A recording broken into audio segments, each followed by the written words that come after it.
ஒரு அழகான சிட்டியில் வனஜாங்கிற ஒருத்தங்க இருந்தாங்க. அவங்க எப்பவுமே தன்னோட உழைப்பில் தான் சாப்பிட்ணுன்னு நினைப்பாங்க.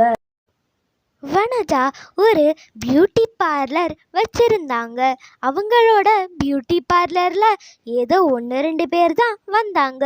என்னதான் இருந்தாலும் வயசானாலும் உழைச்சி சாப்பிட்றது ஒரு பெரிய விஷயம். ஏதோ கொஞ்சம் பணக்காரராக இருக்கும்போது வீடு பியூட்டி பார்லர் இருந்துச்சு. அப்புறம் வனஜாவோட வீடு அப்புறம் பியூட்டி பார்லர் ரெண்டும் கடன் பிரச்சனையால் அவளை விட்டு போயிடுச்சு. அவள் அப்பாவோட கிராமத்தில் இருக்கிற குடிசை வீட்டுக்கே போயிட்டா.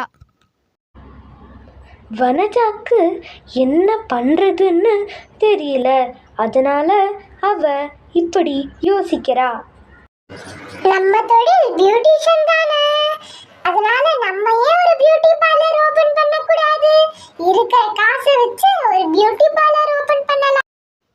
வனஜா இப்படி ரொம்ப சந்தோஷமா யோசிச்சுட்டு இருந்தா.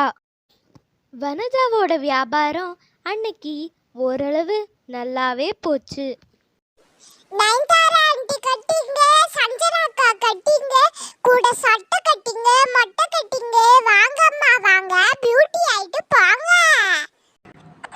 வனஜாவோட கடைக்கு நிறையா வெளிநாட்டுக்காரங்கெல்லாம் வந்தாங்க. அதனால் வனஜா ரொம்ப அதிகமாக காசு சம்பாதிச்சா.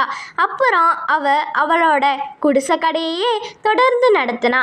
ஒரு பெரிய வீடும் கட்டினா. இதுலேருந்து நாம் கற்றுக்க வேண்டியது, எந்த சூழ்நிலை வந்தாலும் அந்த சூழ்நிலையை தாண்டி சாதிக்கணும். வல்லவனுக்கு புல்லும்